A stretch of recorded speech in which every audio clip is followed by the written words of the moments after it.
Fala, meus amigos, tudo bem? Sejam bem-vindos a mais um episódio do Semeando Experiência. Grande amigo, Leandro. E aí, Pablão, vamos lá, mais uma. Puxa, Leandro, incrível episódio. Estamos entrando em mais uma nova temporada. Provavelmente esse pode ser o último episódio de 2025. Como que passa, hein, Leandrão? Passa rápido. Quantos colegas passaram aqui, a gente agradece cada um. É isso aí, muitos convidados, né? Muitos convidados e eu só tenho que te agradecer por tudo. De verdade, de coração. Eu acho que tantas coisas vai acontecendo nesse ano e tudo. E agradeço por você sempre deixar esse projeto em vida. Imagina. Eu quero deixar registrado isso. É isso aí. Tem que continuar, o projeto é maior que a gente, né? É verdade. Mas hoje nós estamos com uma convidada muitíssimo especial. Que tem uma história incrível. É uma inspiração para muitas mulheres. E vou falar para vocês aqui, eu vou deixar registrado, que é um carinho especial. A primeira pessoa que eu fiz o casamento. Alô, Pacheco. Essa foi uma responsa mesmo. Ô, Vini, primeiro casamento que ele fez, e o lencinho, ele enxugou as lágrimas de quem? Da noiva? Não, do noivo. E o lencinho era de bolinha, hein? Aí me complica, Vini. Não foi qualquer lencinho, não. Não foi. Eu tava lá na torcida, falei, não, santo, aí não. Acharam que a noiva ia chorar. É uma piada interna, a gente explica depois. A noiva durona. Lu, seja bem-vinda. Muito obrigado. Eu tô emocionada, gente. Olha que eu fugi de podcast nessa vida, hein? Vocês me convenceram, hein? O bispo pediu com jeitinho e eu o bispo pediu com jeitinho porque ele tava sendo cobrado. Isso eu tenho que conseguir essa mas ele sabe usar o charme dele. Que não é pouco, hein? Aí, Vini, aí, ó. Levou a noite, verdade. hein? O charme do bispo. Já estamos há anos pra Lu, já estamos há anos. É verdade. Ela escorregava sempre. E tudo tem seu momento. Que responsa, o último do ano, talvez, então me deixaram comigo. Olha, com decoração de Natal. Decoração de Natal.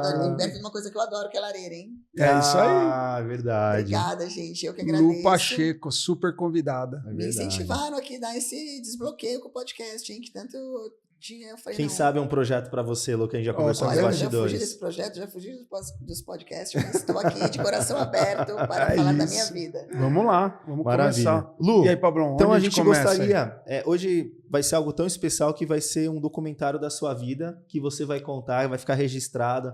A gente conhece a sua história para os seus filhos, para os seus familiares. Sua posteridade, né? Posteridade, vai ser algo muito especial. Mas, Lu, eu gostaria de, primeiramente, que você pudesse descrever sua infância. Como que foi sua infância? Pais, irmãos, conta um pouquinho sobre valores, ensinamentos, né? Verdade. A minha infância, ela foi uma infância muito simples. A gente tinha bastante escassez em casa. Fartura nunca foi, só se fartasse alguma coisa, né? Mas fartura nunca teve muito. Mas sempre teve amor, muito amor no meu lar. Meu pai sempre foi uma pessoa muito amorosa, né? Dizem que eu puxei ele nesse lado, minha mãe era mais durona, mas sempre foi um lar de muito amor. E eu não lembro, às vezes as pessoas falam de brigas com os irmãos, não, a gente não tinha isso lá em casa. Então, realmente, a nossa família era uma família, apesar de faltar luxo, né? Até... como dizia lá em casa, mistura, né? Amor nunca nos faltou. Que legal. Muito bom. E você de que lugar de São Paulo, Lu? São Paulo mesmo, mas eu me digo, eu falo que eu sou barretense, né? Que minha família toda é barretense. Ah, de Barretos? Isso. Então eu sempre falo que eu tenho o meu lado caipira nas veias. Ah, é? Sério? Mas eu nasci em São Paulo. Barretos tem uma festa linda lá, né? A festa de peão de Barretos é uma coisa fantástica, né? Eu vou todo ano. Você vai todo ano? Todo ano que eu aproveito para ver meus parentes, né? Eu sou muito ligada aos meus primos. Na verdade, a minha infância teve isso de bom. Bom vocês falarem disso. Que meus tios eram caminhoneiros e a minha viagem era para Barretos com meu tio quando passava de caminhão para me pegar. Legal. Então eu tinha 12, 13 anos, chegava às férias, a mãe dava graças quando o irmão dela pegava muito legal. Viagem para São Paulo. E aí ele passava, me pegava, ficava 30 dias de férias, depois ele me trazia de volta. E assim foi. Então, com isso, eu sempre falo que convivência que traz afeto, né? Eu sou muito próxima dos meus primos até hoje. Porque a gente foi crescendo, se vendo no mês de férias, né? Que a gente passava, às vezes, julho e janeiro também. E isso me tornou sempre próxima deles. Eu sou muito ligada à minha família. Opa, já temos aonde ir já, tá vendo? Em Barretos. E a festa de peão marca festa mesmo. Do peão. Eu fui sempre, só não fui esse ano que eu tava casando uns dias depois, mas sempre eu fui, desde os meus 16 anos. Eu tenho uma curiosidade enorme, ver o Pablão em cima do boi pulando, do cavalo. Não é fácil, hein? Já pensou, Pablão? Todo mundo cai, todo mundo cai. com óculos, todo Faria Limers pulando lá no boi. Não combina, não orna. Não combina, né, Lu? Ô, Lu, e aí você foi Zona Norte que você cresceu? Sim, Zona Norte, essa mesmo. Que é ZN. Na verdade, a gente chama ali de Vila Sabrina, né? Que é Jardim Guançã, que é um bairro ali que foi crescendo e tal, mas quando minha mãe comprou um terreno lá, era como dizia meu pai, por que você está comprando esse terreno nesse lugar que só tem brejo, né? E acabou sendo um lugar que virou um bairro... Sério? Muitos bairro, anos, cresceu, então? Bem residencial. E a minha vida inteira Engraçado quando você tá na Zona Norte, você sempre pensa, eu vou casar e quero morar na Zona Norte, né? E hoje eu tô na Zona Sul, sim, mas a minha Engraçado, né? No bairro também que é brejo, né? Exatamente. Que era fazer do brejo pro brejo. A região aqui de chácara. É mesmo. O negócio aqui é complicado. Né, quando chove aqui. Exatamente. É isso aí. A gente fala que a Zona Norte, a gente sai da Zona Norte, mas a Zona Norte não sai da gente, né? É verdade, é verdade. Eu continuava indo no meu médico, continua lá, minha médica continua lá, meu cabeleireiro continua lá. Foi muito difícil desenvolver os cabeleireiros médicos pra cá. Até hoje eu tenho esse apego com o costume. Mas é a raiz, né? Tudo é a raiz, né? Tudo não continua. Tem jeito. Ô, Lu, e como que foi? Os seus pais, os seus tios era caminhoneiro? Qual que era a profissão dos seus pais, a sua mãe? Como que era o convívio na sua casa? A minha mãe, ela sempre foi dona de casa, né? Ela bordava pra fora. E meu pai, ele sempre foi ajustador mecânico. Ele sempre trabalhou com isso. Então, meu pai era uma pessoa que... Acho que ele fez até a 8ª série, assim. Ele escrevia muito bem, eu lembro. E tinha sempre uma letra bonita, ao contrário da minha mãe, né? Que nunca escreveu muito bem. Até hoje ela escreve os textos pra gente, sempre com muita emoção. A mãe é uma pessoa que tem É muito emoção, emotiva, fé, né? ela sempre Ela transmite muita emoção, né? É verdade. E a mãe sempre foi muito simples, né? Ela veio muito cedo para São Paulo, devido a um acidente que aconteceu com ela, ela teve que vir para cá. E casou jovem com meu pai, assim, sempre o pai trabalhando muito. Mas eu lembro que o pai tinha bastante dificuldade de parar em trabalho, então sempre a gente passava muitas dificuldades. Sério, não? E aí acabava que, através da fé da mãe, a gente nunca foi desamparado. Era um vizinho que ajudava, era um parente que ajudava. Então a gente morava nessa casa, nesse terreno, que era, a gente construiu esse quarto, sala e cozinha, e era um terreno enorme. A minha mãe tinha o sonho de ter uma casa grande e tudo mais.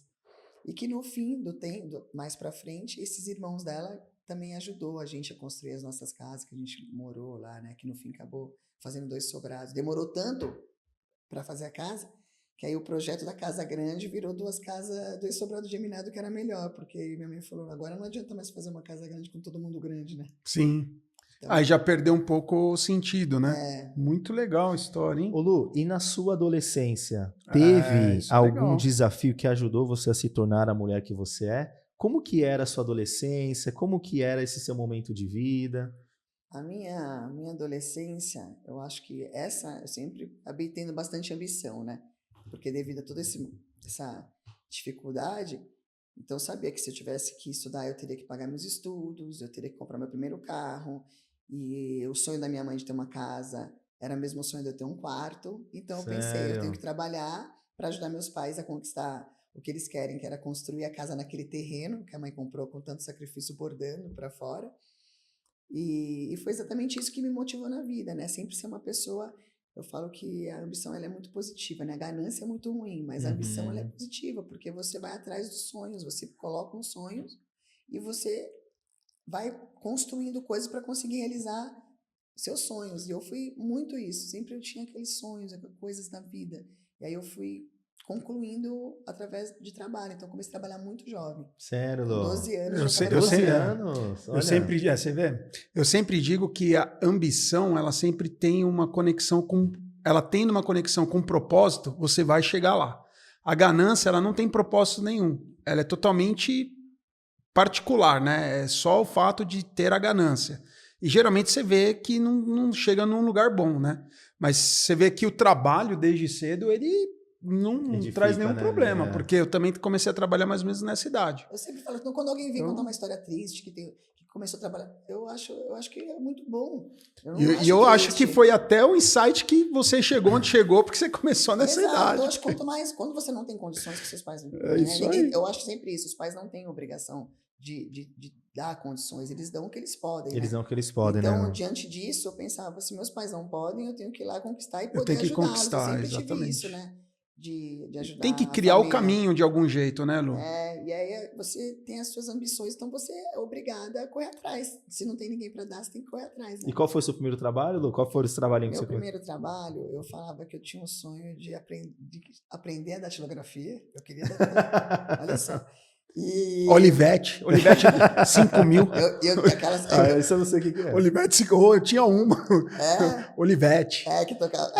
Assim, naquela época, assim, os pais, por exemplo, o meu pai, ele falou assim: não, eu tenho que comprar uma Olivete para ele, porque isso aqui é como se fosse o notebook de hoje, né? Nossa, estou dando pro meu filho uma Olivete, mas mal ele sabia que aquilo lá. Apesar que, cara, eu aprender a datilografar nessa Olivete me ajudou. Porque teve um episódio que eu fui no Fórum João Mendes com o dono do escritório e eu era estagiário. E naquela época, em 2002, 2001, 2002, o Fórum João Mendes ainda não tinha, nas salas da OAB, não tinha computadores suficientes para todos que iam lá usar. E tinham muitas máquinas de escrever. E a gente precisava fazer uma petição para despachar com o juiz naquela hora. Foi a primeira vez. E aí chegou o dono do escritório e falou assim, eu vou ali fazer um negócio... Você sabe datilografar, né? Eu falei, sei. Então você faz a petição enquanto eu vou lá e eu já volto. Aí ele voltou, a petição estava pronta. Apanhei um pouquinho. Porque não era todo mundo que datilografava. Porque então... se você erra a letra, você faz o quê? Exato. E eu aprendi na caixinha, então eu fazia tudo de cor. Assim, as letras. Que legal, olha só. Eu pensava, bom, se eu aprender a datilografar, eu vou arrumar um emprego legal. Eu pensava isso. Né? É isso aí. Eu vou arrumar um emprego no escritório, eu vou trabalhar. Muito legal. E aí acabou que eu estudava de manhã, à tarde eu peguei uma loja de vender roupa, que eu sempre me achava super simpática, eu sempre passava na frente. Eu tinha, acho que 12 anos nisso, 13 anos mais ou menos. Aí eu falei, posso vir trabalhar aqui de vendedor? E acabei trabalhando lá, que foi meu primeiro trabalho. Que legal. Com 12, 13 anos, Lu. Com uns 13 anos. Foi por aí que comecei, olha que só. legal. E aí depois, perto da minha casa, tinha um mercado que tinha escritório. E aí, como eu sabia da datilografia, eu já mudei da loja para trabalhar nesse escritório que eu fiquei trabalhando um Muito tempão. legal. E na sua adolescência? Conta um pouquinho como foi a sua adolescência. Como que era a Lu Pacheco adolescente? Então, a Lu Pacheco, adolescente, ela era uma pessoa impulsiva. Né? Eu sempre me destaquei muito pela carisma. E eu acabei aparecendo muitas pessoas na minha vida. Eu sempre agradeço assim, os chefes que apareceram na minha vida, que eles sempre me deram oportunidade. Então, ela que era uma jovem bonita e carismática, e acabou que sempre acontecia isso. Só que eu sempre me destaquei que eu era assim, eu sempre fui boa vendedora, eu sempre bati meta. E aí, com isso, eu... Aí, Kelly, sempre bateu meta. Exato, eu sempre batia minhas metas. E aí, quando tinha as reuniões, uma coisa assim, eu sempre era muito impulsiva, eu sempre respondia, eu sempre batia de frente. E esse bater de frente é uma coisa que eu acho que não é positivo. Hoje, na minha vida, eu acho que a gente... E aí, esse é o detalhe que eu ia chegar.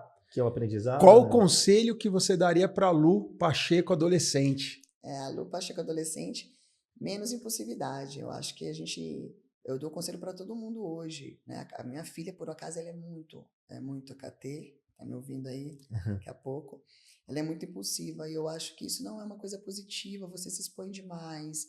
Você pode ser muito boa, mas às vezes você pode perder a oportunidade na vida. Você pode criar inimigos dentro da empresa que não precisa. Então, acho que eu ia calibrar mais isso, que é o que eu busquei. E aí a gente... procurar não ser menos impulsivo, acho que é uma coisa positiva para a vida, porque não é só no trabalho, é no relacionamento, nas amizades. Então, a pessoa impulsiva bate muito de frente, às vezes é grosseira, sem precisar ser. Então, eu acho uma coisa negativa. É aquela frase, né, Lu? Ou você quer ser feliz ou você quer ter razão, né? Isso, exatamente. Mas, nossa, Lu, parece hoje você, né, falando a Lu da juventude, ser tão ponderada nas palavras e tudo... Porque a vida ensinou bastante, né, Lu? É uma construção, né? Eu acho que o caminho de todo mundo é uma construção, né? Você Sim. vai corrigir. Eu sempre falo isso aqui, são rotas, né? Você vai corrigindo as rotas. Às vezes você vai para uma rota, opa, ali não é legal, aí você volta. E eu acho que o mais legal é quando você tem essa percepção, essa autopercepção, e você corrige as rotas. Eu acho que a vida é de rotas, você vai corrigindo. Às vezes você dá uma pisada fora, você volta, e é isso aí. É bom, você demora um pouco, né, para você chegar nesse nível de maturidade demorou bastante. Porque foi provavelmente assim depois dos meus 25 anos. Nossa, então, Lu, demorou. A vida ensinou bastante. Eu fui muito tempo impossível, fui muito tempo. Eu peitava a chefe e acabava tendo a meu favor, né? Que eu não era mandada embora exatamente por ser a melhor vendedora. Mas eu não acho isso uma coisa positiva nem bonito, né? Verdade. Então, foi coisas que eu procurei mudar no decorrer E seus da sonhos vida. na juventude, Lu? Eu sei que você falou da datilografia, mas você teve algum sonho? Não, sonho na Que juventude. você fala, puxa vida, meu sonho era... Não, meu sonho na juventude, eu queria muito conhecer um país, a Grécia.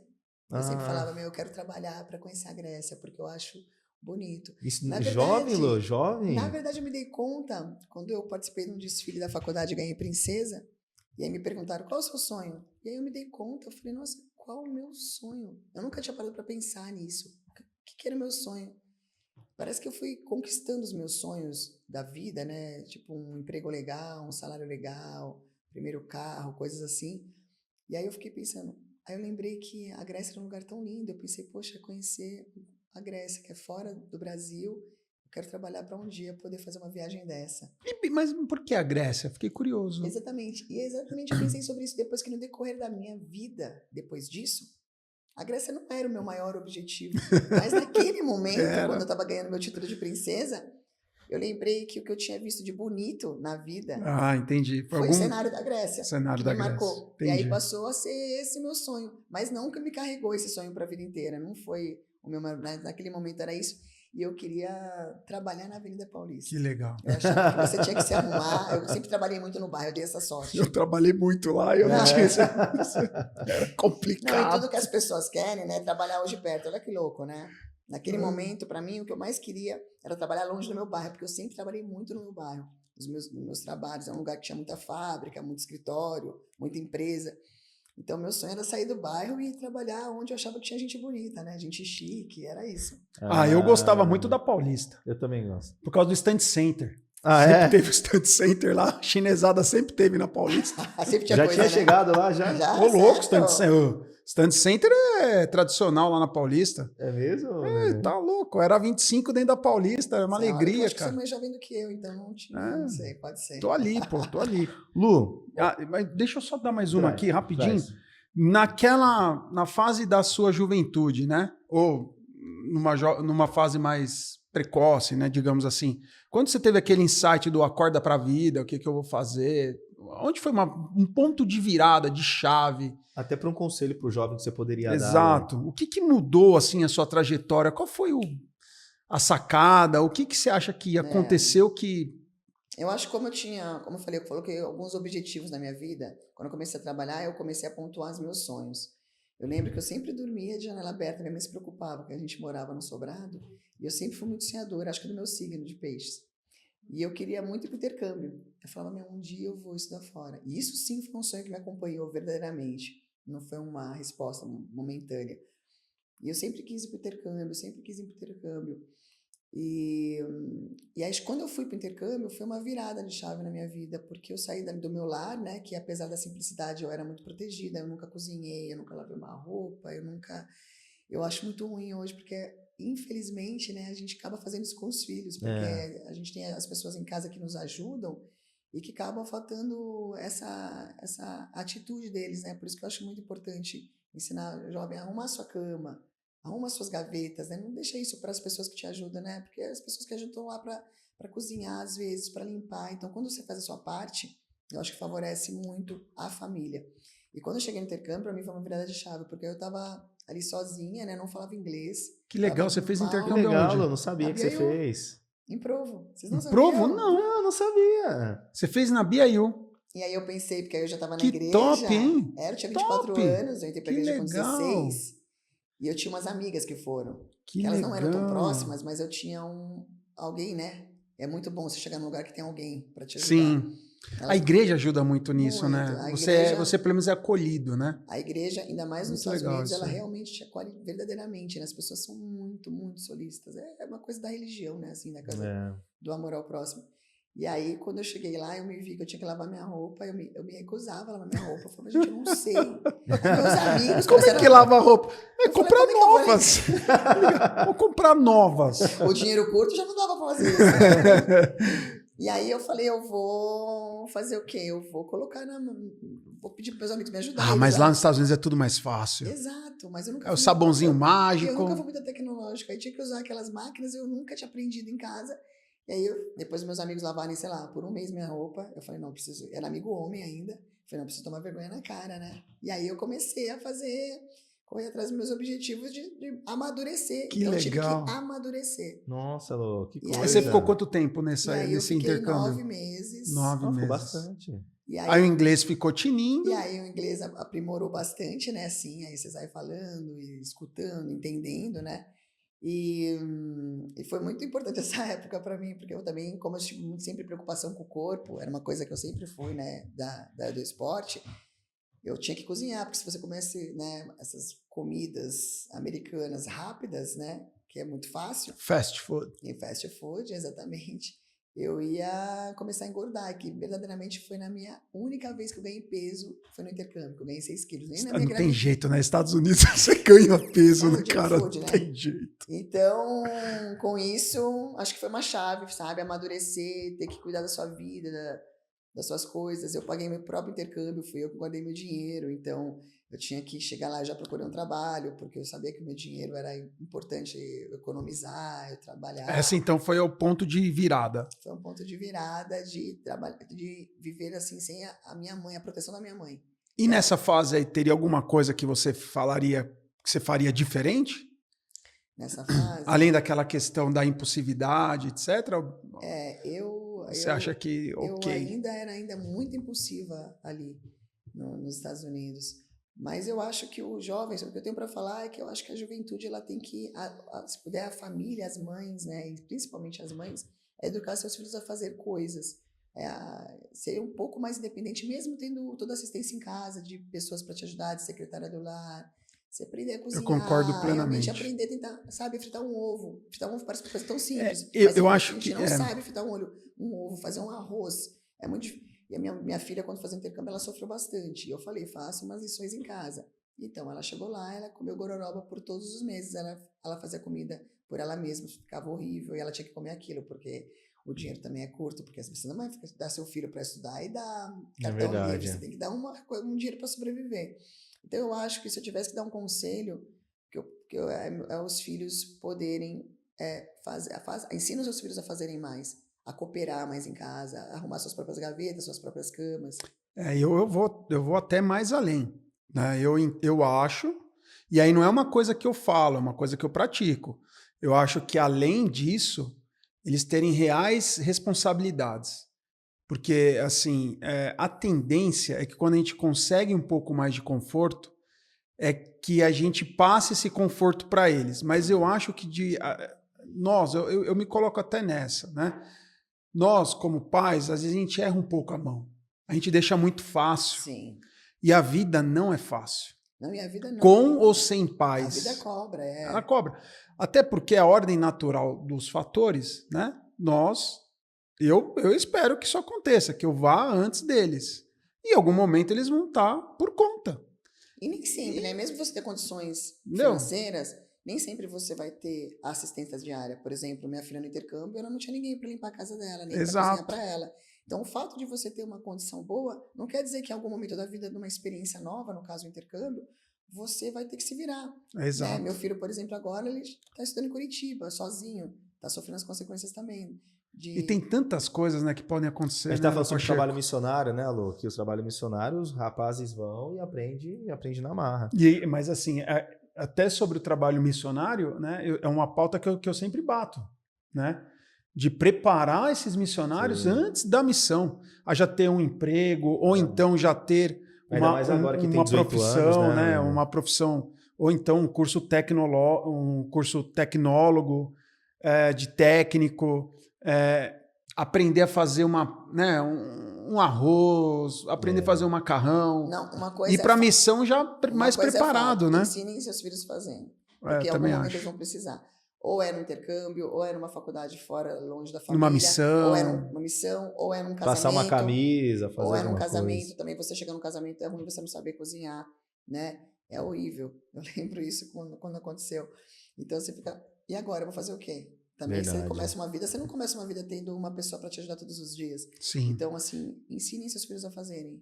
Eu acho que vai ser menos sofrido para eles mesmo. É isso Ô, aí, Lu, pelo que bom. você contou, e aí eu acredito que a gente já consegue até entrar um pouco mais na essência do que, além dessa história maravilhosa que você tem, é sobre a saúde. Então você já sempre, Lu, sempre gostou de exercícios físicos, cuidar da saúde.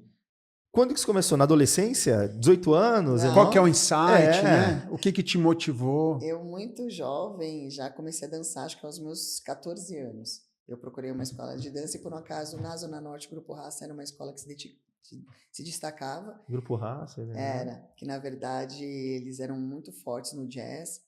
E aí eu comecei a dançar. O Pablo já achou que era do pagode. Não. Ele já... Calma, dá uma segurada. Eu sabia que ele ia falar isso. Dá uma segurada. Eu levantei a bola pra você cortar. Ele já achou que era a tardezinha do Thiaguinho já. Calma, Pablo. Você sabe que eu nunca fui muito do pagode, apesar de ter dançado a vida inteira no Grupo Raça.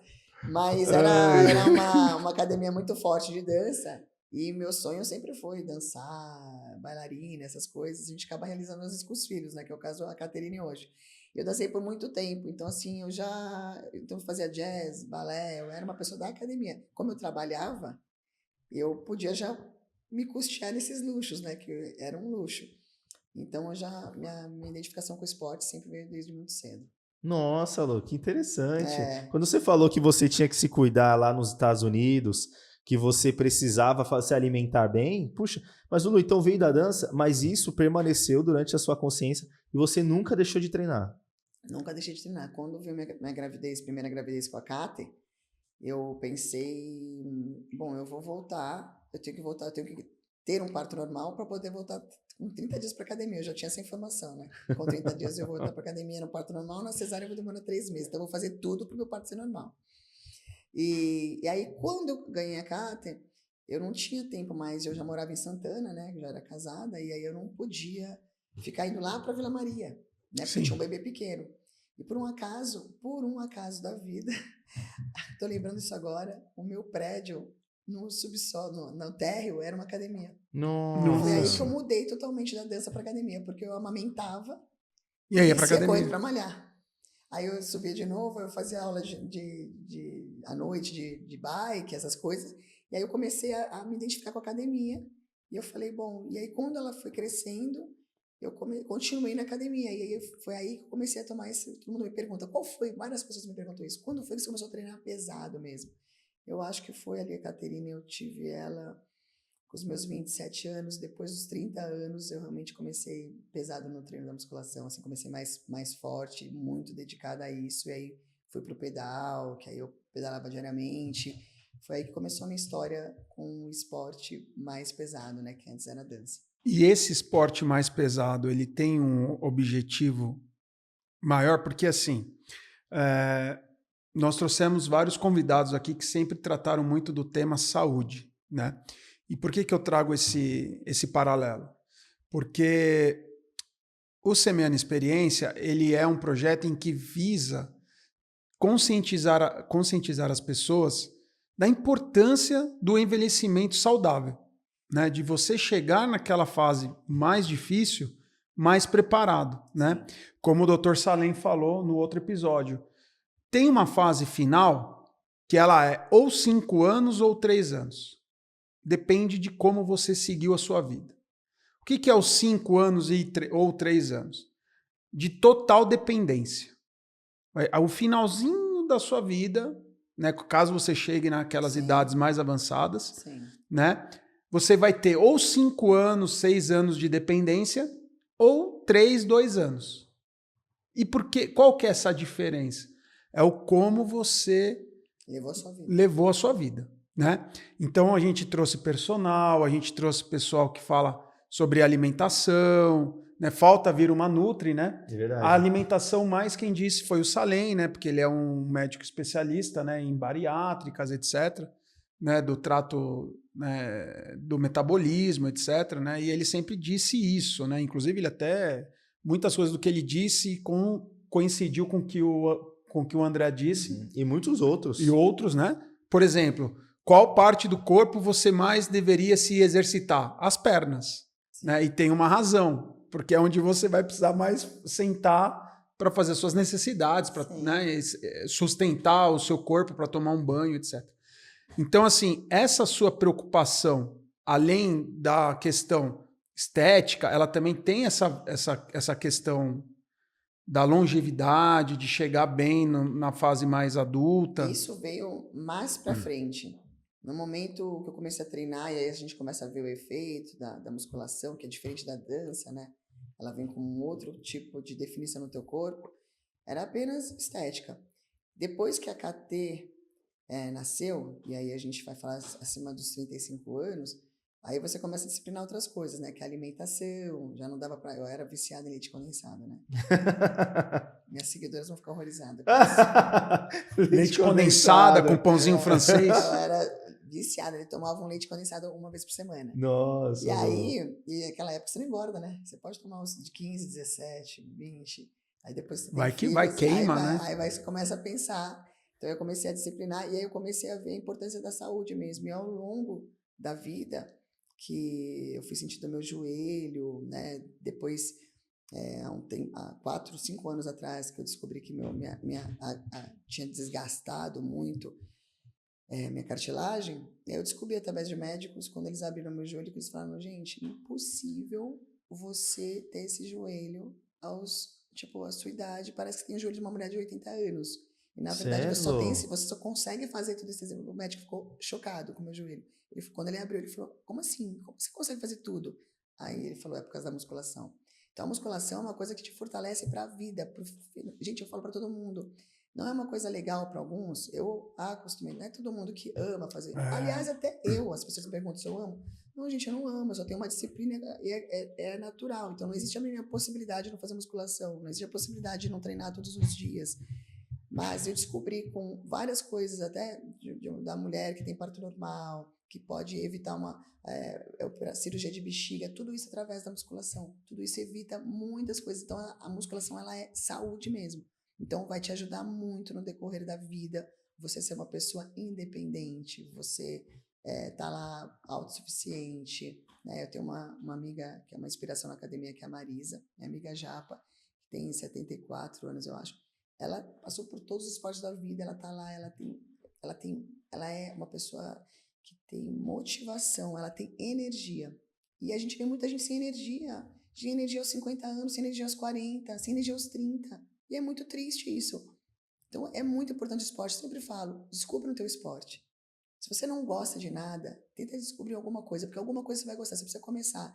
Vai lá jogar um beach tênis, descobre na academia, vai na academia e se matricula. Você tem um futebol e beach tênis é só praia, cara. É verdade. Se você não gosta de nada. No estilo. Nada. Gostou, né? É boa. Essa é boa, né? Não gosta de nada. Mas alguma coisa você vai descobrir. Quebrada. Você precisa só descobrir o que você gosta, para você desenvolver. Cria um hábito. Aí, Vini. Depois que cria o hábito, tá tudo certo. Criar um hábito aí, Vini. Fazendo o quê? Fazendo o quê? Jogador, Vini? E tem alguns dos seus 3 pilares que você sente para uma vida saudável hoje, Lu, que você leva pela sua vida, que você aconselharia as pessoas? Eu acho que com o sofrimento do divórcio, ele me ajudou também a cuidar da mente, né? Então eu falo que a vida não é só o esporte, de forma alguma. E também não é só o espiritual. Porque às vezes você tá lá, você tá indo na igreja, mas tua autoestima tá ruim. E aí você não cuida da tua mente. Então, assim, eu falo que a junção o esporte, eu falo que é o corpo, a mente e o espírito. Então, para mim, assim, o esporte cuida do meu corpo, a mente eu descobri no yoga, que me salvou das minhas dores. E está constante. Foi através do yoga, porque o yoga, as torções, que são muito difíceis você fazer tudo que você faz, as invertidas, ficar de ponta cabeça, subir no teu próprio braço, esticar, tudo isso. Auxilia muito a respiração também. Respiração. Né? Você também trabalha no yoga muito perdão e você tenta trabalhar exatamente essas coisas, o teu interior. Então o yoga me ajuda com a minha mente. Eu acho que estar em constante próximo de Deus, numa leitura que a gente... eu acho que isso também me ajudou muito. Acho que as minhas dores me levaram a voltar para a igreja, a querer estar constantemente lendo.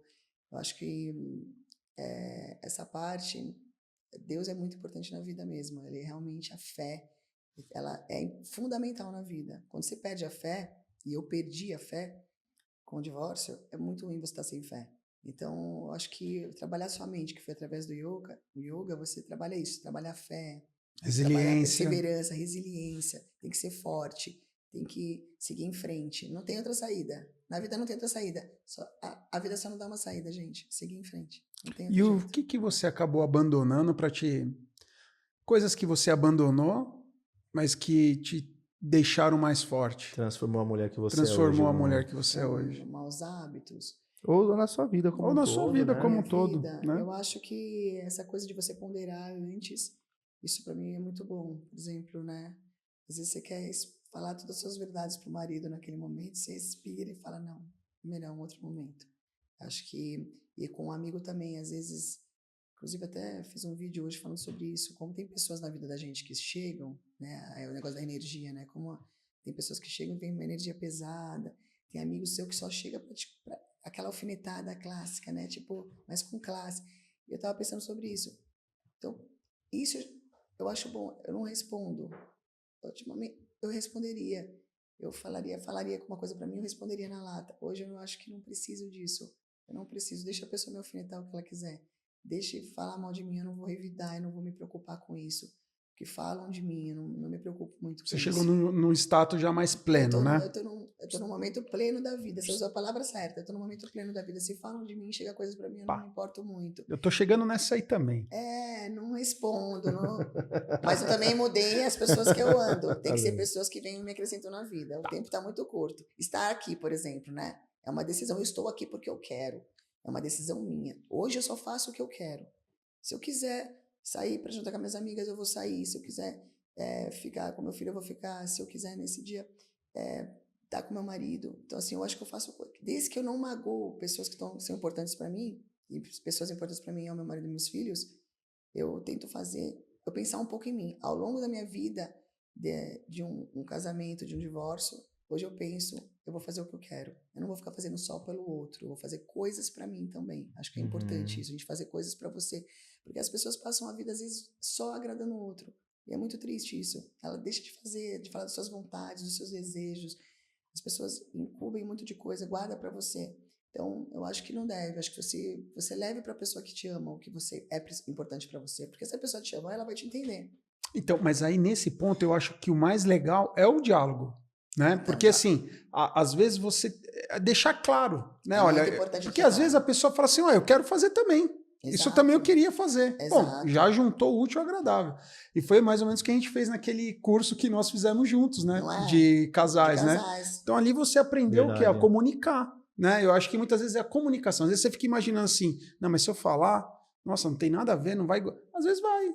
Meu sonho é andar de jet ski. Pô, também quero. Tipo, ok, então vamos. A comunicação é fundamental na vida, né? E não só na relação a dois é fundamental. Porque às vezes o outro não sabe nem o que você está passando, o que você está sentindo. E às vezes casamentos acabam. E é muito triste por falta com amor, por falta de comunicação. Então acho que uma coisa que eu levo para minha vida é a comunicação com meu marido. Eu acho muito importante ele saber o meu sentimento. Eu também quero saber o sentimento dele, né? O que deixa ele triste, né? Mas o que ele quer, que às vezes para mim não é bom, e que eu não vou fazer porque vai ficar me deixando muito triste. Então, entrar num consenso. E às vezes até assim, eu quero fazer, mas assim, muitas vezes você dá uma diminuída. Fala assim, bom, se isso incomoda o outro lado, não que eu vá deixar de fazer 100%, mas eu vou tirar um pouco o pé. As coisas... Vai readaptando, eu né? acho que esse negócio de você falar é importante até para amizades. Verdade. Eu tenho longas amizades na minha vida, muitas amizades, amigas sempre acima de 10, 20 anos, 25. E uma das minhas amigas, que era uma das melhores amigas, ela tinha essa mania de sempre atacar, sempre atacar. E aí um dia eu cheguei e falei, amiga, você já pensou o que te faz ser assim? Você já pensou em fazer? Não adianta você fazer terapia, de você meditar. Você tem que procurar o que faz você ser uma pessoa que ataca o outro. Por que você faz isso? O que te deixa bem? Porque te afasta das pessoas. Então foi uma amiga que eu parei um tempo de falar. Falei, você tem que se questionar E aí a gente volta, porque quando tem relação de afeto, que eu falo de amor, é fácil, né? Você perdoa a briga, mas você volta, né? Então, vai ser uma coisa que eu acho que as pessoas precisam muito pensar sobre isso, né? E aí, nesse ponto, quais são as suas maiores influências Da sua vida. Da sua vida? Pessoas que fizeram a diferença, assim, que passaram. Tá. Até para deixar registrado, especial. Sim. Minha mãe, ela é minha maior influência. Minha mãe, ela é uma pessoa, assim, inspiradora. Ela é muito forte. A mãe nunca foi uma pessoa de murmurar. Então, na nossa casa, a gente não tem o hábito de murmurar. É muito chato, né? As pessoas reclamonas, você conviver com gente que reclama. Então, a gente tem que melhorar isso. Ninguém aguenta, né? Porque todo mundo tem uma história triste para contar. Você tem uma história triste. Todo mundo tem. Todo mundo tem uma história triste para contar. Então, eu acho que a gente tem que lidar com as frustrações da vida.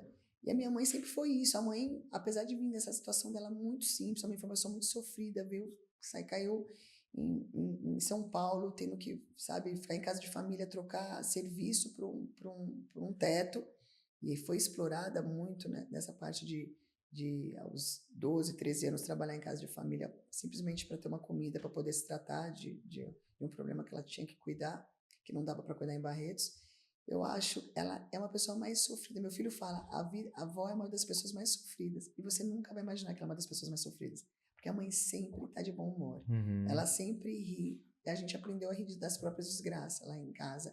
E eu acho que isso, não seja uma pessoa murmurando. Muda a tua vida e olha pra frente, não fique murmurando, não fique, né? Eu acho que minha mãe foi só mais inspiração de força. Ela é uma pessoa muito generosa. Eu acho que a generosidade é fundamental na vida. Eu acho que Deus abençoa as pessoas generosas, porque a generosidade não é uma coisa fácil. Não é tão fácil ser generoso na vida. Eu sempre falava para meus filhos, seja generoso e solícito, porque nem sempre você vai ter a oportunidade de ser solícito. Quando aparecer a chance de você fazer um favor, faça esse favor. Porque a vida é tão corrida, nem todo mundo te pede um favor. Então presta bem atenção, se o professor te pedir um favor, faça. Se teu pai te pedir um favor, faça. Então a minha mãe, ela sempre foi essa pessoa solícita com as pessoas. Então ela é a minha maior força. Mas eu tive pessoas inspiradoras, eu tive mulheres, assim, amigas que trabalhavam. Eu lembro quando eu trabalhava, que eu fui promovida para o telemarketing, começou minhas vendas aí. Eu tinha amigas minhas que eu via e falava, nossa, eu quero ser vendedora assim. Isso me ajudou também, né? Porque você se inspira nas pessoas. Inspirar nas pessoas é muito bom. Você se inspirar em coisa boa. Então eu falava, nossa, um dia eu vou ser vendedora assim. Eu vou ser a primeira vendedora daqui. E foi, porque eu tinha esse negócio. Eu botava um sonho e ia atrás e realizava. E eu tive pessoas chefes maravilhosos. Eu tive muitas pessoas na minha vida que me estenderam a mão, assim, que me inspiraram. Então, eu acho... É até injusto citar algum outro nome que você vai acabar esquecendo. A minha mãe, ela é a minha maior fonte inspiradora, porque a minha mãe me ensinou a ser quem eu sou, né? Ensinar a ter uma vida casta, ser uma pessoa correta, honesta. Então, os princípios da igreja também contribuem muito, né? E a mãe, mesmo ela sendo tardia na igreja, levando a gente, né, para a igreja aos 16 anos, a mãe já ensinava. Mas você teve uma injeção de retidão lá em Utah. 9 meses? Nossa, foi. Ali não tinha nem como. Pisou fora ali. E aí, eu nunca fui uma pessoa disciplinada. Camargo fala, meu marido fala assim, o Felipe tem a quem puxar. Porque o Felipe tem uma carisma absurda. Todo mundo ama ele, mas ele sofre com a disciplina. Sério mesmo, Lu? Aparentemente com exercício físico. É isso que eu ia falar. Mas com o exercício, esse é o disciplina. Ponto. Eu não existe pra mim perder a academia pra ficar dormindo, porque tá chovendo. Então, mas você tem uma disciplina, então. Muito. E com outras coisas, eu sou muito disciplinada. Ah, entendi. Mas tem que ter um equilíbrio, né, Lu? Senão... sofrido pra mim, às vezes, algumas coisas. E aí eu falo, minha nossa, como é ruim a pessoa não ter disciplina. Por isso que eu falo, gente, desenvolva a disciplina, você vai sofrer muito menos, né? Então, é isso. Porque até esse era o ponto agora que a gente entrar, da disciplina no, né? Disciplina no exercício, na alimentação, na rotina. Sim, essa parte. Algumas coisas, então, tem disciplina, outras não. Às vezes eu sofro com algumas coisas, às vezes eu sofro com horário, eu faço tudo para não chegar. Hoje eu cheguei 7h09 aqui, eu falei, nossa, quase eu fui pontual. Na igreja você chega sempre. Eu sempre chego. Chego no horário. Eu sempre fico com esperança que vai tocar meu hino favorito, que nunca toca. Olha, então, qual hino fala que nós vamos tocar? E eu falo, vai que eu perco o primeiro hino e ele vai ser meu favorito. Olha, eu não sabia do hino, vamos tocar. Boa ideia essa aí, cara. Não percam a Sacramental, porque senão vocês podem perder o hino favorito. É isso mesmo. Aí, Pablo, uma ideia boa. Boa ideia, boa. Coloque o hino favorito de cada um. Qual você quer? Aí, ó. Aí depois você chega lá e fala que a ideia é sua, a ideia é daqui, ó. Tá registrado. Esse aqui eu vou te falar, viu, meu? Meu hino favorito, assim, eu te seguirei. Né? Eu acho lindo a mensagem. Legal. Eu sempre falo, Camargo, vai que toca o meu primeiro hino, eu vou ficar inconformada se eu perder, porque ele nunca toca. É só não falar quando vai fazer, Paulo. Põe um sorteio assim, Engraçado que é um dos hinos mais lindos da igreja e quase não toca. Não, é porque o bispo ele só coloca o que ele gosta. Agora temos uma líder de música aí, mano. Mas eu acho que quando você não tem disciplina, você perde coisas na vida. Por exemplo, se eu não chegar no horário na igreja, eu posso perder meu hino favorito, né? Se eu não ter essa vida disciplinada na academia, eu não vou ter o corpo que eu quero, que inspira as pessoas que eu tento inspirar. Porque você pode, a qualquer momento, várias pessoas me escrevem, me falam, como que você faz? Gente, você só tem que dar o primeiro passo e faça por você.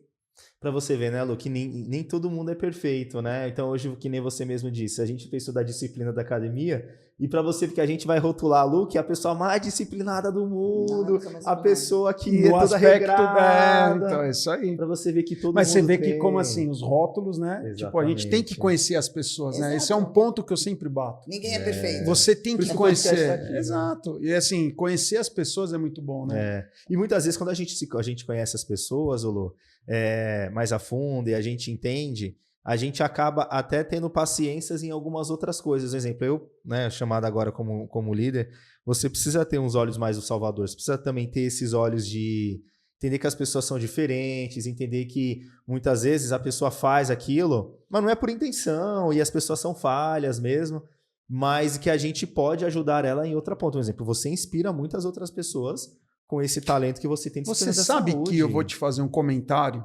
que eu ouvi, eu não lembro, eu ouvi no corredor, eu não sei quem disse, mas assim, falou assim, não, eu gostaria de ser como ela, forte assim, determinada. Eu falei, caramba, aí já Muitas tá... pessoas falam isso. Na igreja você já tá sendo uma exemplo. inspiração, né? Inspiração. Tantas mulheres começaram a academia, começaram em yoga, começaram a fazer coisas por causa de mim. Eu acho que você influenciar as pessoas de uma forma positiva é muito bom.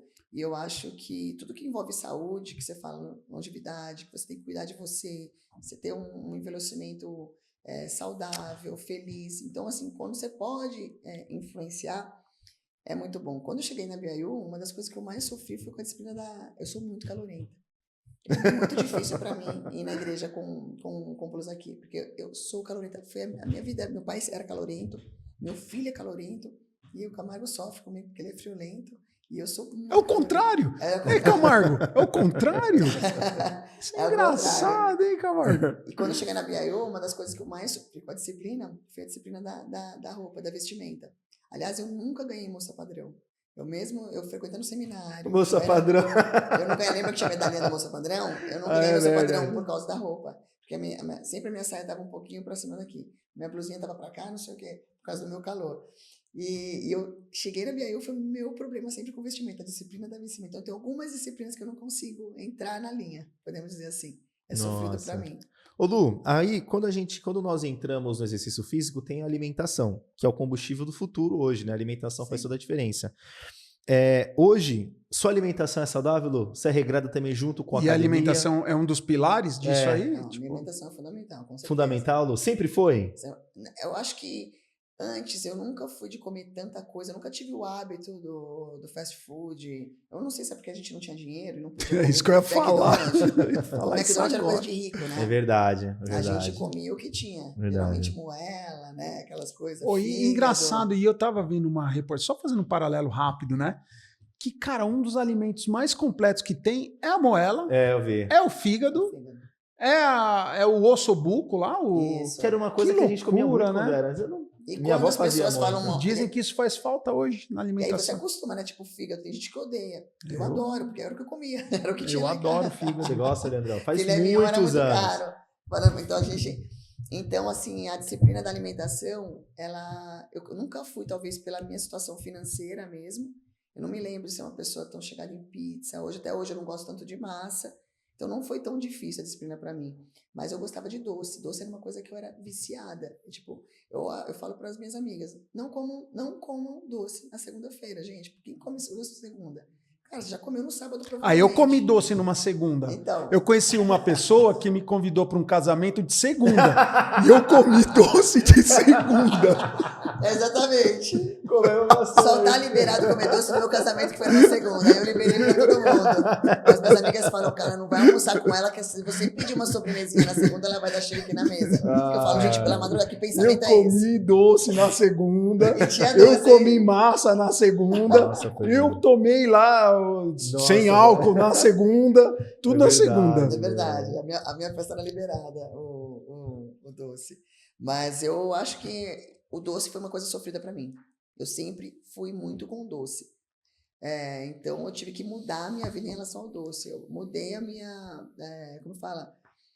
A minha energia com o doce. Comecei a ver que para eu comer um doce hoje, ele tem que ser muito bom. Muito bom. Eu não como doce só por comer. Que não tem caloria. E eu fui mudando isso. Eu acho que o legal disso, eu fui mudando em algumas amigas minhas, que às vezes eu via comendo, sei lá, um bolo. Eu comia um bolo no aniversário e eu via que o bolo não estava bom, eu já largava. Experimentava, largava. Eu não sou muito bolo de festa, mas eu experimentava. Aí eu via a pessoa comendo, eu falei, tá bom. Ela falava, não, então por que você tá comendo? E ela começou a mudar isso. Essa minha amiga falou pra mim, eu comecei a mudar. Mas é o efeito manada, né? Um come e a galera... Comendo sem estar gostoso. Então, gente, eu não sou uma pessoa, não vai comer nunca. Não comecem muito nos eventos da igreja, não, que é verdade. Que o povo come, hein? Hein, Vini? Olha lá, a cara do Vini. Né? E acaba comendo, né? Não bebe e come. Mas eu acho que você mudar coisas, mudar hábitos. Mudar hábito é sofrido, mas depois que você muda, é sofrido comer doce que não é bom. E a sua dica é começar de pouquinho, Lu? A minha dica, que mudou a minha vida, que falando pra vocês, eu acho que primeiro faça por você, não faça pelo outro. Aí não vai na academia porque você quer agradar seu marido, sim, porque no dia que ele não for mais na academia, ou ele estiver viajando, você não vai na academia. Não faça pelo outro, faça por você. Tipo, muda a sua disciplina alimentar por você. Eu tô com meu irmão hoje fazendo uma campanha para ele emagrecer saudável. Eu fico no pé dele e tudo mais. Ele chegou esses dias em casa, minha mãe estava contando que meus primos morreram de rir, que ele estava acabado, porque eu fico controlando ele, se ele foi na academia, ele estava destruído. Então faça por você. Meu irmão ainda não chegou nesse nível, meu irmão está fazendo por mim. Não, ele tem que fazer por ele. No dia que ele fazer por ele, ele vai ter mais resultado. Então, assim, se você vai na academia porque você tem uma amiga, no dia que ela não for, você não vai mais. No dia que ela mudar de bairro, você não tem mais a sua companheira. Faça por você. Faça tudo por você. Coloque você em primeiro lugar. A minha dica para todo mundo, para as mulheres, se coloque em primeiro lugar. Depois vem as outras pessoas. Vem seus filhos, vem seu marido, vem seus amigos, mas você tem que ser seu maior objetivo, porque aí você vai conseguir realizar. Isso que a gente sempre fala isso e ouve, né? De que para a mulher cuidar dos seus, ela precisa se cuidar, né? Exato. Porque consegue, como é que faz? Como é que você dá exemplo para o seu filho se você for uma pessoa indisciplinada com comida? Lá em casa, meu filho uma vez perguntou por que tudo nessa casa é light? Pra gente não engordar, pra gente comer saudável. Por que nunca tem fritura? Porque lógico que tudo fritura é melhor, né? E que bom, que bênção que vocês podem ter essa condição, porque é caro. Sim. Ser saudável é caro. Ser saudável é caro. É caro. Mas eu sempre falo, um pastel frito é muito melhor que um assado, né? Mas eu gosto do pastel, hein? Então, porque aí é a minha origem. É minha origem da feira, tem que ter o pastel. Quem não gosta de um pastel com caldo de cana? Eu também sou do interior, eu gosto. Né? Um peixe mas não assado. Precisa ser um todo dia, né? Exato. Pode ser uma vez por ano. É isso. Uma vez por mês. Seja uma vez por mês, já mata a vontade, não precisa ser uma vez por semana. Porque uma vez por semana vira um hábito. Exato. Então pode ser uma vez por mês. Por semana, verdade, né? verdade. Então, estamos chegando no final. Tem uma pergunta especial que eu gostaria de fazer aqui para ela, mas tem algo que você gostaria de trazer? Olha, eu acho que a gente flutuou bem aí. Tem uma que eu esse final aí esse final é especial. Mas pode chamar. Qual que é a experiência emocional espiritual que te fortaleceu e te trouxe para o caminho que você trilha até hoje, Lu? Experiência espiritual e emocional. Alguma experiência que te fortaleceu, eu acho assim, que te trouxe para o caminho, que deixa você viva hoje? Sim, eu acho que uma das coisas que a igreja me ajudou muito, né? Sempre, quando eu entrei muito jovem na igreja, nunca tive o hábito de beber, né? Acabei ganhando esse hábito depois dos meus 35 anos, já casada, e eu falo que isso me ajudou muito quando eu ia fazer uma cirurgia no pé, e aí descobriram que eu estava com hepatite C. E hepatite C ataca direto o fígado, né? Certo. E na hora que eu fiz meus exames, o médico falou, nossa, teu fígado é intacto, vai ser muito fácil de tratar. E tudo isso foi por quê? Porque eu nunca bebi ao longo da vida por causa da igreja. Palavra de sabedoria, né? Palavra de sabedoria. Então, assim, a gente fala, né? A gente até fala pra você às vezes, mas por que esse fanatismo? Cristo bebia, mas não tinha, né? É verdade. Por que as pessoas não podem beber uma taça de vinho? Porque você fala, não existe só uma... As pessoas não vão saber tomar uma taça de vinho na semana, as pessoas vão beber todos os dias, você nunca vai conseguir controlar o beber pouco. Então, isso eu acho que é uma coisa que me ajudou muito. E aí eu descobri que meu fígado era intacto porque eu nunca tinha bebido. Então, isso é uma experiência que veio através da igreja, né? E era muito fácil, porque quando você não faz, é muito fácil, né? Você vai seguindo. Eu acho que isso é essa coisa me ajudou na disciplina do álcool. Quando descobri que eu estava com o fígado intacto, enquanto já aconteceu, tipo, meu irmão, por exemplo, que já bebia muito, o fígado dele estava numa outra situação, todos nós tivemos hepatite em casa, e a situação dos meus irmãos era diferente da minha, então acho que a igreja foi fundamental nisso. E a experiência para mim, eu acho que a experiência espiritual, eu acho que é a fé mesmo, a fé é fundamental na vida das pessoas. Eu acho muito triste quando as pessoas perdem a fé, e eu vi isso através de mim, eu não tinha fé, eu não achava que eu ia ter um recomeço, né? As tristezas na vida fazem a pessoa, eu acho, buscam fé, porque a fé, ela vai realizar coisas na sua vida. Se você tem fé, você acredita, você vai ter esperança, e a esperança vai executar milagres. E milagre, às vezes, é uma coisa tão simples. Você se apaixonar de novo é um milagre, a pessoa que está sofrendo muito.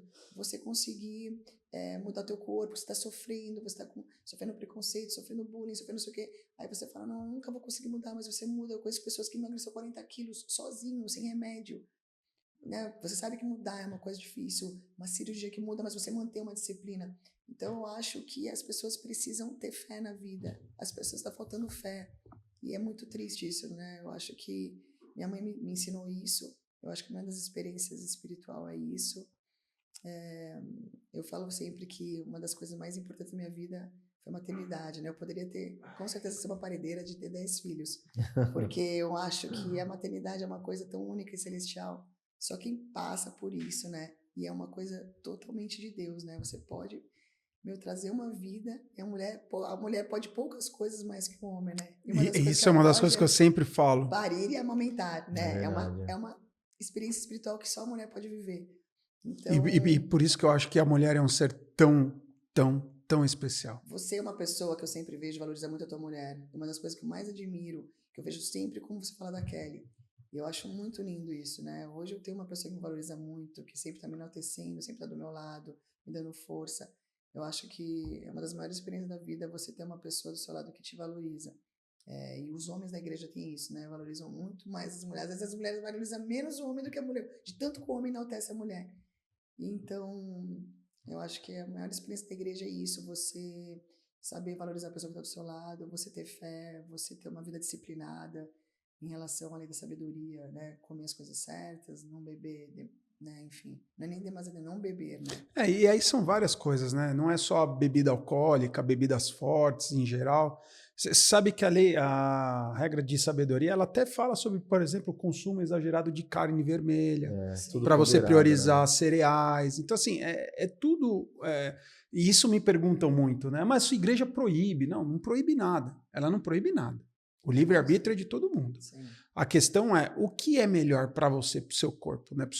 Você tem que entender o seu corpo. Né? Em alguns casos, você vai entender de um jeito, outro de outro. E assim, sem querer, as coisas te ajudam. Se você está com problema de estômago, a primeira coisa que corta é o café, né? Então, assim, a igreja, ela sabe, ela não ensina o errado. Ela ensina o certo, aí vai da gente. Eu dei um discurso... no Dia dos Pais. No Dia dos Pais, né? Não, agora... O último discurso que teve foi sobre... Então foi Otávio?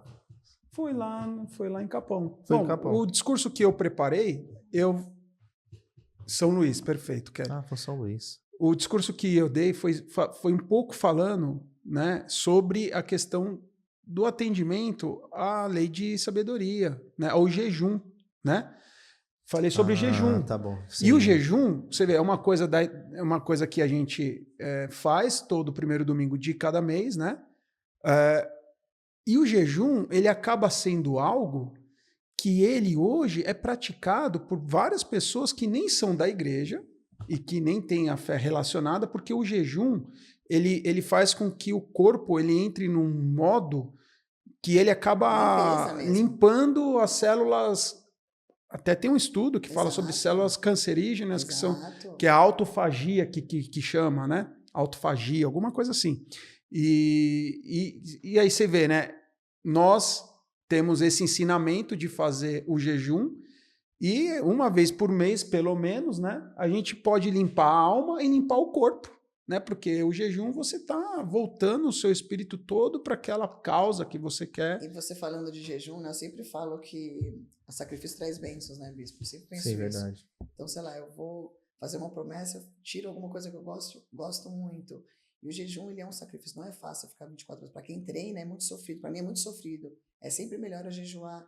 No domingo é muito ruim para eu jejuar domingo para segunda. É melhor jejuar de segunda para terça, porque terça é yoga e é indicado você ir em jejum. Então é mais fácil. Agora, levantar meu peso já é mais difícil em jejum. Então, o sacrifício do jejum, falando de experiência espiritual, é da minha mãe. A minha mãe é uma pessoa de muita fé, né? E o jejum para ela é uma coisa muito sofrida. E sempre na igreja as pessoas pediam para ela fazer o jejum. Ô, irmã Elza, faz o jejum, a gente manda o dinheiro para pagar, a gente paga. Daí ela sempre fazia o jejum e cobrava do povo, mas me ajuda aqui para pagar o jejum. E as experiências da minha mãe, todas, eu vi muitas experiências da mãe. Ela pedir milagres acontecer. Então, eu acho que o jejum é uma coisa que traz milagre. Jejum, oração. Quando a igreja fala, né? Jejum e ore, realmente isso pode trazer muitos milagres. É para você ver como que a parte espiritual, né, e a prática, elas se conversam, né? Você vê como as coisas, né, de Cristo são perfeitas, né? Porque o jejum, as pessoas talvez em casa não saibam, né? Mas nos é colocado essa questão de jejuar, né? Para a gente fazer, com certeza, fazer um pedido, alguma coisa, né? Um propósito, atender um propósito da vida, como você disse, hoje é uma regra da vida mesmo. Você coloca para não comer, não beber demais. Muitas pessoas que não tem nada a ver com a igreja realmente não evitam bebidas. Médico, minha amiga minha, carne demais, mudam hábitos. Vou contar uma curiosidade. A minha profissão, você tomaria um café a cada esquina, né? Porque reunião, café, reunião, café, reunião, café.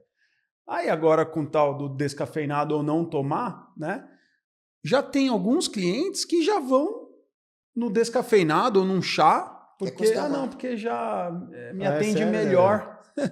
Eu estava tendo problema de estômago, já não. E hoje as pessoas, né, Lu? Hoje as pessoas elas estão vivendo mais o estilo de vida, né? Antigamente era muito mais posse e tudo, mas o estilo de vida, até estudos interessantes, mas de pessoas com poder aquisitivo maior, eles zelam muito pelo estilo de vida, né? Pela saúde, por todas as coisas.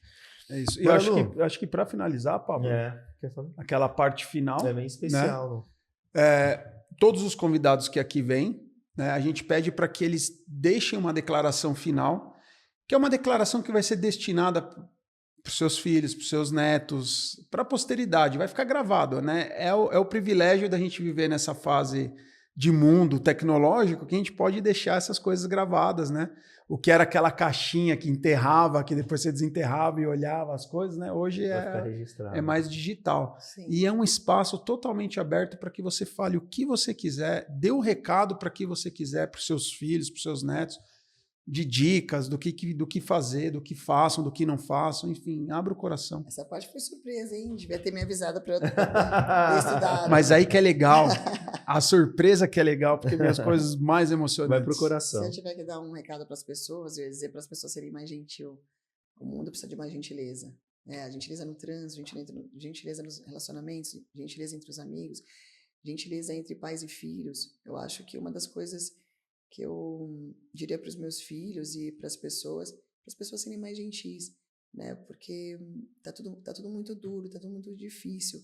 Então, eu sofro bastante com grosseria, uma coisa também que tento também melhorar em mim. Então, uma das coisas é isso, e ajude o próximo. Eu acho que ajudar o próximo é fundamental para você ser abençoada. E todo mundo precisa de bênção na vida, né? Então, ajudar o próximo é uma das coisas mais importantes para você ter prosperidade mesmo, para você ser abençoada na vida, nas coisas que você quer, nos objetivos. E eu acho que esse seria o meu recado, porque de esporte, mente, cuidar da alma já é uma coisa que isso aí não tem nem como discutir, isso aí faz parte da vida mesmo. Então, seja gentil e ajude o próximo. Gente, obrigado por mais um episódio muitíssimo especial, né, Leandro? Muito bom. Eu que agradeço. Isso aí. Obrigado, Lu, por você ter vindo. E foi você muito emocionante. Ia quebrar a barreira do podcast, hein? Olha, tá vendo? Agora quem vê vai virar sócia agora. Não, quem vê vai agora falar, ela não foi, agora vai me convidar. Não, mas pode falar, vai. O carinho é diferente. Fala pra eles, calma. Foi leve, espírito, né? Começou super talentosa, Lu, super talentosa. Vai ajudar já muita nervosa, gente. chegando. Você falou aqui, eu já... Foi super bem, Lu. Já tenho muitas coisas que eu quero alguns projetos que eu quero... Lu Pacheco foi super bem. Pronto, Lu Pacheco no podcast, hein? Quem diria? Exatamente. Obrigada, gente. É isso muito aí. Obrigada, Kelly, por essa recepção calorosa. Vinícius? É o Vini. Vini. Vulgo Vini. Vini, arrasou. Olha, coloca a câmera aí direitinho para não ficar muito grandona. Mas, gente, foi um prazer. Eu tô Obrigado. muito prazer foi todo nosso. Eu esperei o dia de hoje. Estava preocupada que era terça passada. E aí eu liguei pro bispo e disse, não, calma, Tudo certo. Foi uma honra para mim. Foi uma honra, obrigado muito obrigada por poder falar da minha história, né? Que eu tenho um orgulho muito. E obrigado por ter dividido conosco, né? Porque nem sempre as pessoas gostam de dividir as histórias, mas eu acho que história é para ser contada. Né? E que boas experiências boas, né, em relação à igreja, que eu acho que hoje eu busco. Não é fácil ter uma vida reta na igreja, porque o mundo é muitas coisas, né? Eu vejo como é difícil a juventude ficar na igreja, né? Você tem que se abdicar de tantas coisas, né? De seguir a lei da castidade, de não beber, não fumar. Então, ter uma vida reta é muito difícil, mas a vida reta me ajudou a ter muitas coisas na minha vida. Então, eu tenho muito orgulho de ter entrado para a igreja aos 16 anos, de ter seguido os padrões da igreja. Né? Hoje, para mim, tá entre as metas da minha vida, melhorar o que eu hoje tenho dificuldade a seguir. Eu agradeço você, bispo, vocês que são parceiros, estão aí, gente. Eu acho que o não preconceito é uma coisa muito boa também a dizer para as pessoas, porque o preconceito ele afasta muitas pessoas. E é muito ruim um preconceito na igreja com a pessoa que não é tão correta, nem todo mundo é tão certinho. Né? Tanto é que você me chamou para dar o discurso, eu falei, eu vou dar o discurso na igreja, mas eu não estou certinho, estou na igreja assim. E que bom que a igreja está quebrando padrões. Alguns padrões mudando isso, porque a pessoa se sente mais acolhida. Né? Se por exemplo, aquela irmã lá com o filho tudo, né, cheio de piercing e tal, se não tiver, se as pessoas olharem, não volta mais. Então, assim, gente, se livrem do preconceito, é uma coisa triste, é horrível. Abram o seu coração para receber pessoas que precisam. Muitas pessoas precisam, chegam lá precisando, e se tiver um olhar, às vezes, afasta a pessoa. Então, assim, acolham as pessoas, é muito importante, né? Lu, muito obrigado por você estar aqui com a gente. Realmente... Tem alguns convidados que a gente vai namorando, né? E muitas vezes ainda não dá certo, né, Leandrão? Dá certo. Mas fica muito marcado. E vai quebrando a resistência, né? E a gente acaba, quando todos os convidados que vêm aqui, a gente já tem um carinho especial. A gente sai com um carinho mais ainda pela história das pessoas. Sim. É através da história que a gente conhece, né, Leandrão? É isso então, aí. Te agradeço muito, Lu, por esse momento. Esse ano foi um ano de convidados. Caramba, que quebramos o gelo, né? Como pode? Presidente Gilmar, Puxa Lu vida. Pacheco. O presidente Marcondes não veio hoje? 2026. Não, mas ele a gente vai ter que trazer amarrado. Mas, gostaria de agradecer vocês por estarem aqui. Isso aí. Por ter assistido. Obrigado. Deixe um like, se inscreva no canal e Curta, compartilha. E aperta o sininho. 2026, estamos juntos de novo. É isso aí. Obrigado, amo você. Tamo irmão. junto. Obrigada, gente. Obrigado, eu que agradeço. Valeu, pelo Lu. convite. Lu Pacheco, incrível. Desafio forte para vocês esse podcast. Incrível. É nada. É verdade. Foi uma beleza. Agradecida, gente. Beijo para todos. Muito obrigada pela oportunidade. Um beijo. Tchau, tchau. Tchau, tchau.